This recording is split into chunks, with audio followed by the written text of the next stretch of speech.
4,500 ಕೋಟಿ ರೂಪಾಯಿ ವಂಚನೆ ಆರೋಪ ಪ್ರಕರಣ ಸಂಬಂಧ ಆರೋಪಿ ಶಿವಾನಂದ್ ನೀಲನ್ ಅವರ್ 10 ದಿನಗಳ ಕಾಲ ಸಿಐಡಿ ಕಸ್ಟಡಿಗೆ ನೀಡಿ ಬೆಳಗಾವಿಯ 2ನೇ ಹೆಚ್ಚುವರಿ ಸೆಷನ್ಸ್ ನ್ಯಾಯಾಲಯ ಆದೇಶಿಸಿದೆ.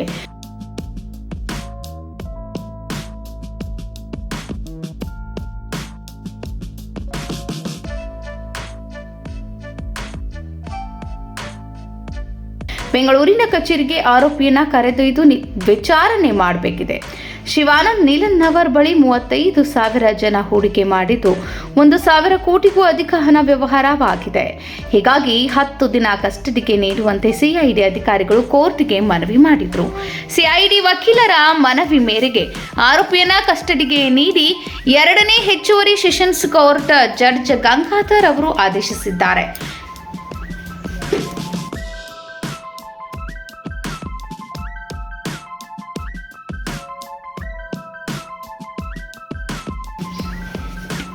$4,500 ಕೋಟಿ ರೂಪಾಯಿ ವಂಚನೆ ಆರೋಪ ಪ್ರಕರಣ ಆರೋಪಿ ಶಿವಾನಂದ್ ನೀಲನ್ ಅವರ್ ಸಿಐಡಿ ಕಸ್ಟಡಿಗೆ 2ನೇ ಹೆಚ್ಚುವರಿ ಸೆಷನ್ಸ್ ನ್ಯಾಯಾಲಯದ ಆದೇಶ.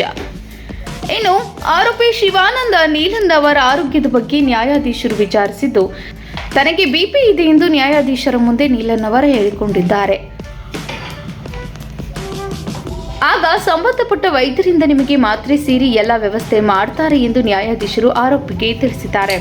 ಅಲ್ಲದೆ ಈ ವೇಳೆ 35,000 ಜನರಿಗೆ ಹಣ ಬೇಕಿಲ್ಲ, ನಾನು ಬೇಕಾಗಿದ್ದೇನೆ ಎಂದು ನೀಲನ್ ಅವರು ಹೇಳಿದ್ದು, ಇದಕ್ಕೆ ಮಧ್ಯಪ್ರವೇಶಿಸಿದ ನ್ಯಾಯಾಧೀಶರು ಅಮಾಯಕರಿಗೆ ಅನ್ಯಾಯವಾಗಬಾರದು, ಸರ್ಕಾರ ಜನರ ತಂದೆ ತಾಯಿ ಇದ್ದಂತೆ ಅವರ ರಕ್ಷಣೆ ಮಾಡಬೇಕಿದೆ ಎಂದು ತಿಳಿಸಿದ್ದಾರೆ.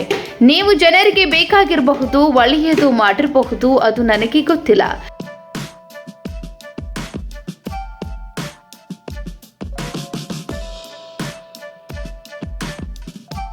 ಆದರೆ ಅಮಾಯಕ ಜನರಿದ್ದಾರೆ, ಅವರನ್ನ ರಕ್ಷಣೆ ಮಾಡೋದು ಸರ್ಕಾರದ ಜವಾಬ್ದಾರಿ.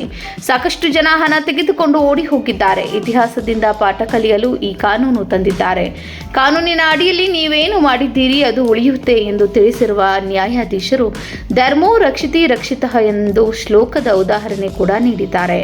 ಕಣ್ಣೀರಿಟ್ಟ ಶಿವಾನಂದ್ ನೀಲನ್ ಅವರ್ 10 ದಿನಗಳ ಕಾಲ ಆರೋಪಿಯನ್ನ ಸಿಐಡಿ ಕಸ್ಟಡಿಗೆ ನೀಡಿರುವ ನ್ಯಾಯಾಲಯ ಭದ್ರತೆ ಸೇರಿ ಆರೋಪಿಯ ಬಗ್ಗೆ ಕಾಳಜಿ ವಹಿಸಲು ಅಧಿಕಾರಿಗಳಿಗೆ ಸೂಚನೆ ನೀಡಿದೆ. ಕೋರ್ಟ್ ಹಾಲ್ನಿಂದ ಹೊರಬರುತ್ತಿದ್ದಂತೆ ಸಹೋದರನ ಕಂಡು ಆರೋಪಿ ಶಿವಾನಂದ್ ನೀಲನ್ ಅವರ್ ಕಣ್ಣೀರಿಟ್ಟ ಪ್ರಸಂಗವೂ ನಡೆದಿದೆ.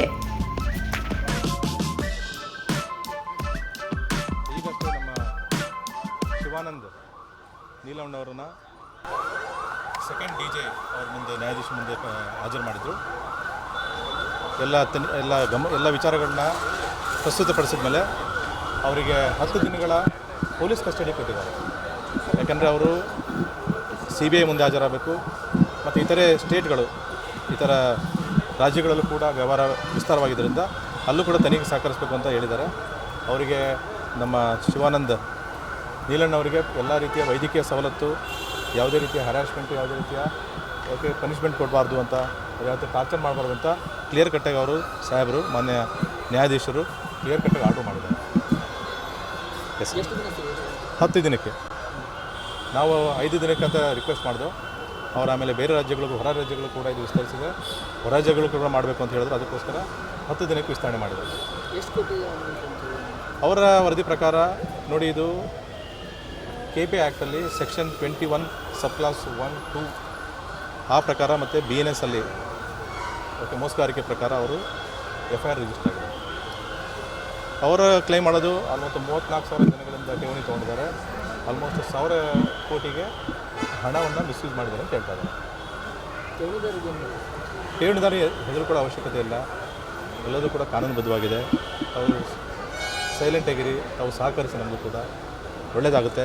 ಒಳ್ಳೆ ರೀತಿಯಲ್ಲಿ ಕಾನೂನಿನ ಚೌಕಟ್ಟಿನಲ್ಲಿ ಇದಕ್ಕೆ ಪರಿಹಾರ ಸಿಗುತ್ತೆ. ಠೇವಣಿದಾರಿ 34,000 ಹೋಗ್ತಾ ಇದೆ. ಆಲ್ರೆಡಿ ಇವತ್ತು ಮಧ್ಯಾಹ್ನ ಫೈಲ್ ಮಾಡ್ತೀವಿ.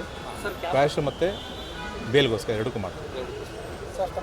ನನ್ನ ಹೆಸರು ಮಂಜುನಾಥ GL, ಬೆಳಗಾವಿ ವಕೀಲರು.